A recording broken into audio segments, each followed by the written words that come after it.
Hello दोस्तों, स्वागत है आप सभी का। तो आज हमने घातांक और करणी का बहुत ही फेमस प्रश्न लिया है और इस प्रकार के क्वेश्चन एग्जाम में भर भर के पूछे जाते हैं।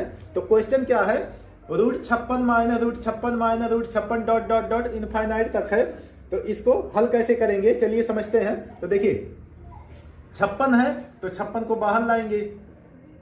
अब क्या करना है, अपने मन से ऐसा दो गुणनखंड सोचना है जिसका अंतर 1 हो। तो ऐसा दो गुणनखंड होगा 7 × 8। अब ये देखना है बीच में माइनस का चिन्ह है कि प्लस का, तो बीच में माइनस का चिन्ह है। तो जब माइनस का चिन्ह है तो आपका आंसर हो जाएगा छोटा वाला, यानी इसका आंसर हो जाएगा 7। अब आगे बढ़िए, अगला है √20 plus √20 plus √20 dot dot dot infinite तक है। तो इसको क्या करेंगे, तो देखिए उसी तरीके से करेंगे, 20 को बाहर लाएंगे और अब अपने मन से ऐसा दो गुणनखंड सोचना है जिसका अंतर 1 हो। तो ऐसा दो गुणनखंड होगा 4 × 5 होगा। अब ये देखना है बीच में माइनस का चिन्ह है कि प्लस का, तो प्लस का साइन है तो बड़ा वाला आंसर हो जाएगा, आंसर में हो जाएगा 5। अब यहां पे देखिए √17 minus √17 minus √17 dot dot dot infinite तक है। अब ऊपर वाले में तो सबका गुणनखंड निकल रहा था तो आपने इसका आंसर बहुत ही आसानी से दे दिया, लेकिन 17 का गुणनखंड कैसे निकालेंगे। तो चलिए दोस्तों इसके बारे में भी समझते हैं। तो देखिए √17 माइनस √17 माइनस √17 है तो इसका गुणनखंड तो निकलेगा नहीं। तो अब यहाँ पे देखना है बीच में साइन किसका है, तो बीच में साइन माइनस का है। तो जब माइनस का साइन रहेगा तो 17 के पहले आपको देखना है कि कौन सी ऐसी संख्या है जिसका